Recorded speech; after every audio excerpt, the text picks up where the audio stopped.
Hello everyone and welcome to the second round recap of RA Ottawa December Open Championship.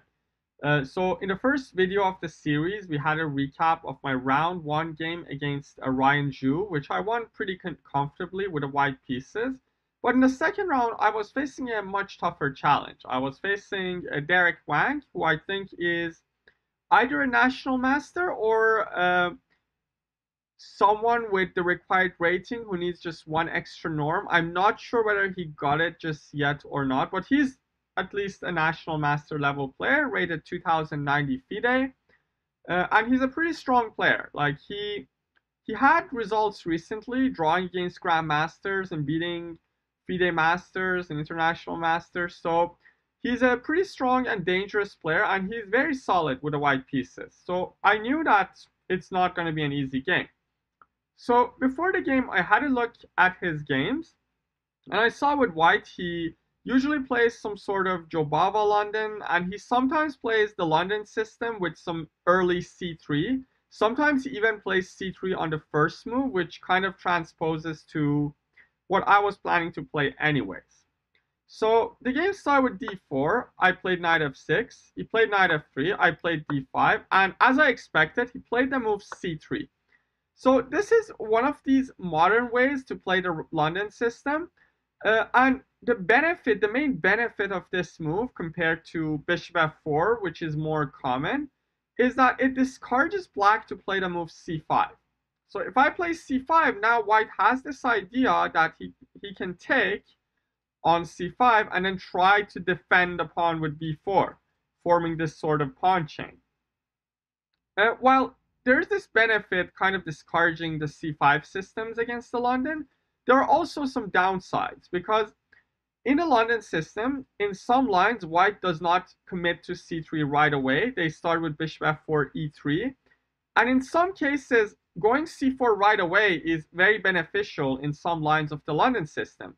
With playing c3, sometimes white actually, especially against some bishop f5 lines, I believe, white has to go c4 anyways.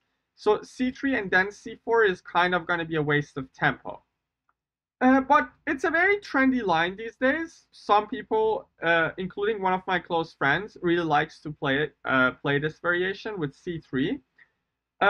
But I was ready for it. I knew that my opponent is probably going to go for it, and I was like, I'm not scared. I'm going to go c5. You can take the pawn and try to defend, but I was well prepared for it. So c5 is actually the best move against this line, and it scores pretty well for black. And of course, my opponent took, because that's the only point of this line. Like, if you don't want to take, why do you play c3 right away? And of course, I played a move e6. I hit the pawn on c5. And now there are two main ways for white to defend. The more common move that my opponent also played in the game is the move b4, which forms this sort of pawn structure on the queen side and tries to hold on to the c5 pawn. However, when I was preparing for this game, I actually realized that the more challenging line, which is actually much more interesting and much more rich, is this move bishop e3, which is very popularized by Nihal Sarin in recent years. So like, for your reference, the move b4, which is more common, scores 24% for white and 33% for black, while bishop e3 scores 40% for white and only 17% for black. It scores much, much better for white. And when I was preparing for this game, I didn't know which one my opponent is going to go for, and I realized that this move is much more challenging to prepare against.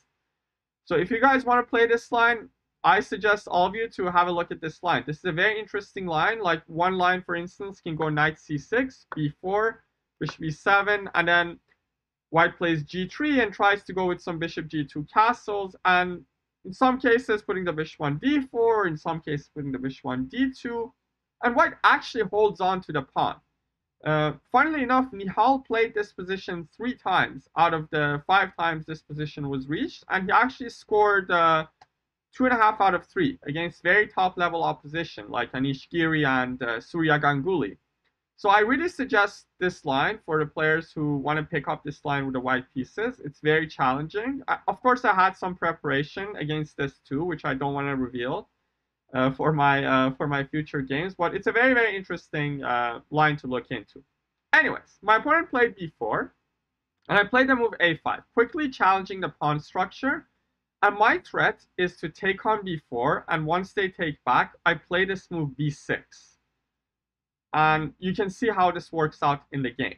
If white really wants to keep the pawn with a move like queen b3, he can keep the pawn, but after b6, cb6, queen b6, bishop e3, and queen c7, black is actually down a pawn, but black has more than enough compensation. White is going to struggle a little bit to develop the king side, and at the same time, there are just way too many weaknesses. For instance, on c3, if they go b5, the c5 square is going to be weak. I can maybe land a knight or a bishop there. And black's position is just too harmonious. I can even go a4 against b5. Like, there are a lot of stuff that I can do. And of course, I have much better control over the center. My opponent played the main line, which is e3. I took on b4, he took back, and I played the move b6. And I had this line prepared. The idea is that if white takes on b6, I take on b4 with check, and then recapture the pawn on b6. And what I will get after this is a much better position because, of course, I have a better control over the center, and the a pawn is an isolated pawn which I can target in the future. So, of course, whoever plays this line is not going to go with c takes b6. And the way they play this line is to start with bishop e5 check, trade off the light squared bishop, and now play the move a4. So they give up the pawn on c5 this way, and then they play the move b5. And we get a sort of position which resembles the note boom variation of the Slav. And this is actually, funnily enough, a very common position. It has been reached 78 times so far. And if black doesn't know the best move, it actually scores pretty well for white. So what happens here is that black has a much better control over the center, and that enables black to create some sort of attack against white's king in the center, or maybe on the king side. And on the other hand, if white can manage to trade the minor pieces and get to some sort of endgame, these two connected pass pawns, these two connected outside passers are going to be super dangerous, and they're going to give white excellent winning chances in the endgame. So the best way to play this position, and this is what I had prepared, I had this exact position on my computer before the round, and the best move that I played in the game was the move g5. Very enterprising and interesting move. And the idea is that, as I said, black has a better control over the center, and black needs to go for the attack. Black shouldn't go for a very positional way, because in that case, white will slowly but surely start trading pieces, and then these two pawns are going to be very, very annoying as we get closer to an endgame. So the idea of g5 is that white cannot take, I mean, they can, but if they take, then rook g8 is going to come, and the pawn on g2 will fall. And now the king will not have a good place to hide. So understandably, my opponent played bishop e2, I played bishop d6, still in preparation, and here my opponent played the first move that I didn't see. So this position was reached 27 times, and I only checked the most common move, which is queen e2. And my idea was to go g4, attacking the knight, knight fd2, and then the move queen b8, which is a multifunctional move. I stopped the a5 push, at least temporarily. I mean, I actually don't. Wait a minute. Yeah, a5, my idea is to go c4. Yeah, a5, my idea is to go c4, and now the pawn on b5 is going to be a little bit shaky. And if they defended with some knight c3, I can go knight c5, knight d3. I had some sort of analysis here, and it also stops white from castling with eyeing the pawn on h2. So this was all the preparation that I had from that position, but my opponent played the move knight fd2, which is the second most common move, and I wasn't prepared for this. And here I made a slight inaccuracy. I played the move knight e5, which looks very logical. I'm trying to bring this knight to the square d3. So to me, when my opponent played knight fd2, I was like, the main move was queen e2, and they played knight fd2. What's the downside of this move? The downside of this move is that it kind of weakens the control over both the e5 square and the d3 square. So my first instinct was that the way to punish this move is to try and bring the knight to d3 with the aid of the c4 pawn.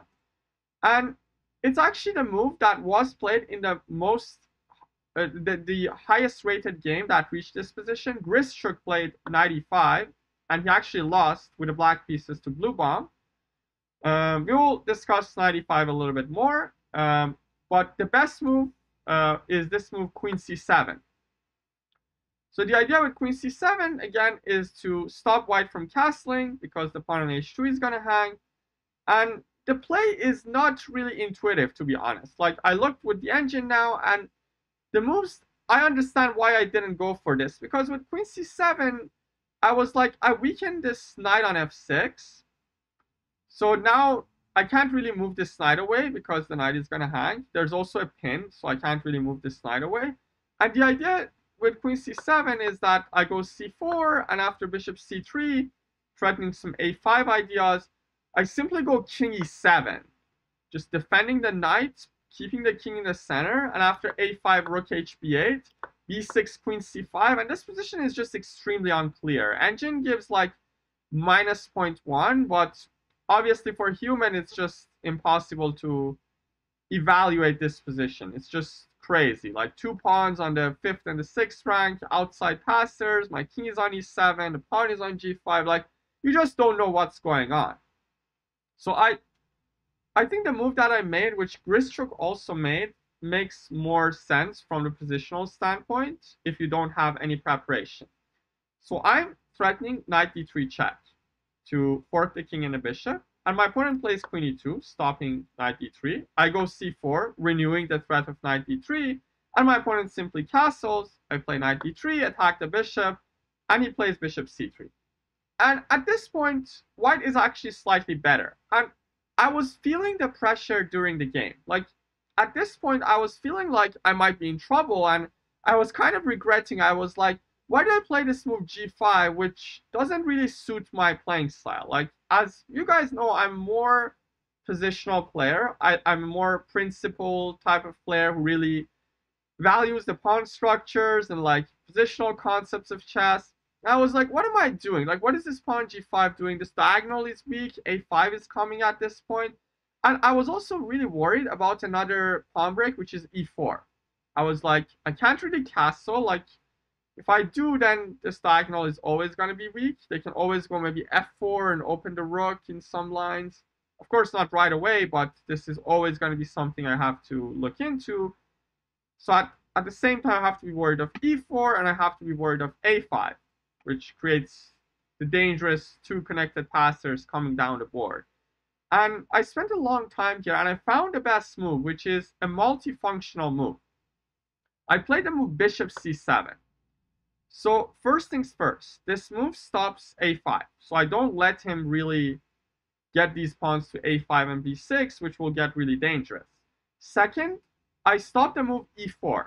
So if my opponent plays e4, my idea is to go d4, attack the bishop, and if they take my pawn, with the idea that if I take the bishop, they go rook d1 and win the knight, I have this intermezzo knight f4, attacking the queen and then taking the bishop, and I'm going to be winning.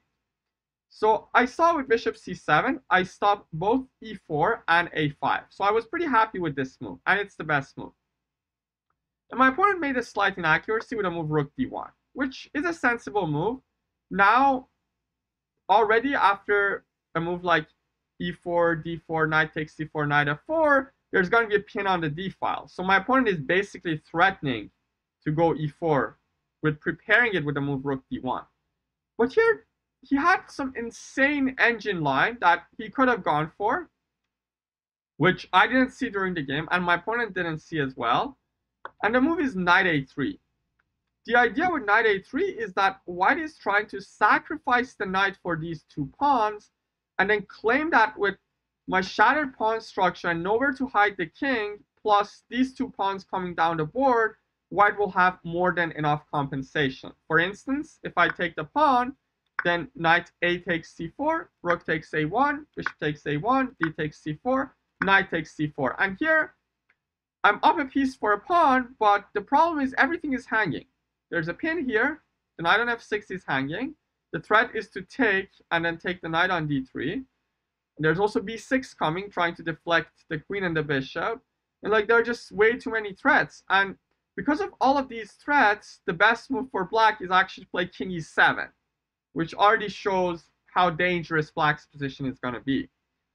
So because of that, the best way to meet knight a3 is to simply castle, but after takes, now rook d1 is coming to pin the knight. I have to retreat the knight. Now after a5, knight d5, the engine gives this position as equal, but I think it's simply unclear.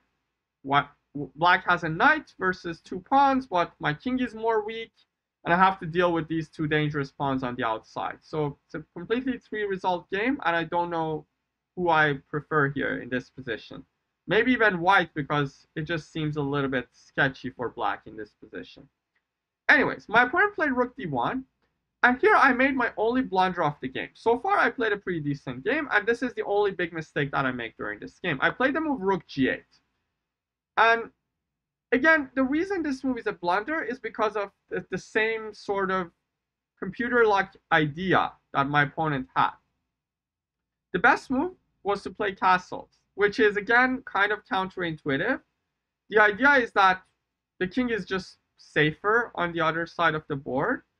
And I will meet this move knight a3 with the move knight c5. And again, we get some sort of unclear position after this with knight d5. And again, like these are all very computerish ideas. I go knight d5. They can't take my knight because of rook to c8, threatening some bishop takes h2 and the bishop on c3 in the x-ray. And like, of course, when you play a line like this, the pawn on g5, the king in the middle, and all these imbalances in the position, you are going to make mistakes. And there are ideas that computers are going to find which are pretty much impossible for human to find. So I played rook g8, which I think is more sensible. My idea was to keep this rook on the g file and try to support my attack on the king side, and I felt like my king is much safer here with this wall of pawns in the middle. And I was still sure that a move like e4 can be well met by a move like bishop to b6. So another idea of bishop c7 was that I can now go bishop b6. The rook already left the f1 square. I have so much pressure on the pawn on f2. And I actually calculated some lines, which I actually did calculate correctly.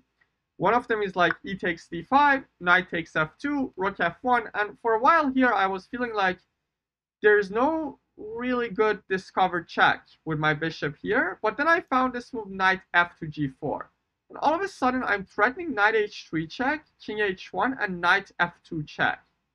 And I was like, I will at least have a draw in this position, so even if I mess up my calculations, I can just take the perpetual, and I might have much more as well. Of course, this position, again, like there are so many complications, like there's d takes e6, which leads to a crazy line. I can give check on e4, check on f2, and then after all of these trades, I have this move queen d3. I don't want to pretend that I saw all of that, but I just want to say that the game is pretty crazy. And I saw until this point, and I felt like in the worst case, I will have the draw if this happens. Of course, I was playing for the win, but I was like, in the worst case, I'm not going to lose the game. I will have some sort of perpetual check, and the pressure is on my opponent to actually sit there and calculate everything in this position. So my opponent made a big blunder with a move queen f3, which was already a step in the wrong direction. Again, the best move, which was actually pretty much winning for him, was this move knight a3, which I completely missed during the game. And the idea is that after rook takes a4, he sacks the knight on c4 again. And this time, after all these trades happen, I can't even save my knight because of the pin on the d file. They already now have a rook on d1. And it's just it's just impossible for me to save my material. I'm going to be down a pawn with worse position. I will probably lose the game. So instead of taking the pawn on a4, my best move was to go knight c5. But again, after sacking the knight, now they have this move e4 with the rook on d1. It's already very difficult for me to play this position. I have to sacrifice my queen for a rook and a bishop. And you're again getting to some sort of unclear territories, which engine claims that it's close to winning for white, actually. So my opponent didn't find this. He played the move queen f3, which kind of surprised me. I didn't understand this move because I already wanted to play rook g6. Like, yes, he's making a threat on my knight on f6, but sometimes these one-move threats, when you can defend against them by improving your pieces at the same time, they're not that good. I was very happy to play rook g6 and all of a sudden start threatening some stuff against his king. And at the same time, I'm defending against this threat. The queen on f3 is also misplaced. Next move, I'm going to go g4 and try to kick the queen. And my opponent finally decided to play knight a3, getting this worst piece into the game, but it's already way too late, and it's a losing blunder. The only way he could have kept the game going was to play g3. And the idea is to blunt my bishop on c7 and try to keep his king more safe. But still after g4, the queen just has to drop back to e2, and then I go knight d7, the other knight is coming to e5, and you can already feel that white doesn't have much counterplay here, and it's black who's setting up the tone, defending these pieces, and then maybe going with some h5, h4, trying to create some sort of attack against the king. My opponent played knight a3, and now, of course, I played g4. One important thing when playing g4 that I should have noted was that bishop takes f6 doesn't work. On bishop takes f6, I take the queen. If they take the queen back, now I give a check. King h1 leads to knight takes f2 mate, and if king f1, okay, there's a faster mate with bishop takes h2, threatening two mates, but I actually saw in the game that I can take. I can go here, and then simply take the bishop, which is completely winning. But actually, I do have mate in 2 here, bishop takes h2, and they can't stop both of the mate threats here. So my opponent, of course, played queen e2, and now I have a very nice winning combination, which I played and I saw till the end, and it's one of the best combinations that I ever played. I really like this sequence. So if you guys want to, please pause the video and try to find the winning combination for black. Okay, the winning move that I played in this position was the move bishop takes h2 check. Very fascinating bishop sacrifice. And obviously, the best move that engine likes for white is king f1, but I didn't even calculate that. Obviously, I'm up a pawn, and the attack continues down the h-file, so I was sure this is not a problem. My opponent also took, and now the key move, knight to e4. I'm kind of sacrificing another knight, and this comes with a double threat. I'm attacking the bishop on c3 and forking the queen and the rook, at the same time opening up my queen's way to the h4 square. So if my opponent plays a move like g3, stopping queen h4, then they will lose at least a full rook. Knight takes c3 is going to come, and there's a fork on the queen and the rook, and the attack will continue. So my opponent took, but now queen h4 comes, king goes to g1, and now rook h6. Now the problem is the mate is inevitable. Queen h1 is coming, there's no way to really stop it, f3 and f4 doesn't work, the knight is already guarding the escape square of the king. And any checks don't work as well. Knight d6 check is well met by king d7, and knight f6 check is met by king d8, and there's simply no more checks left as the rook guards the a5 square. So my opponent actually generously gave me the most beautiful finish. He played knight g3, stopping queen h1, but now comes a mating 3, queen h2 check, king f1, queen h1, sacrificing the queen as well. So I sacrificed 2 pieces and a queen to deliver a nice checkmate. It was an absolutely amazing game. I really enjoyed playing it. It wasn't clean, but sometimes a good thing about playing such sharp lines with g5, g4 is that even though you are not going to play a perfect game and you are going to make mistakes, your opponent will also make a lot of mistakes. Like, this is what Michael Tal, the 8th world champion, said. You should try to keep your opponent into a deep, dark forest where 2 + 2 = 5, and there's only a way out for one person. And that's exactly what I did in this game. I had moments where my opponent could strike with knight a3, knight takes c4 ideas and get an advantage, but the lines were so difficult that none of us could navigate through. But in the end, I was able to show a better calculation in this game and find the winning combination with bishop takes h2 knight e4, and queen h4. And it was a pretty nice game, a very nice win against a pretty strong player. And it gave me a lot of confidence and motivation for the next game. So if you guys like this game and the analysis, make sure to smash the like button, subscribe to the YouTube channel, and turn on the notification bell to be notified about the future streams, the future content. And I will try to post the next game recap tomorrow at around the same time, which is a game against a strong grandmaster, which is going to be even more interesting. So make sure to share your thoughts about this game in the comments down below as well. And thank you so much, guys, for watching. Really appreciate it, and hopefully see you soon in the next videos. Goodbye.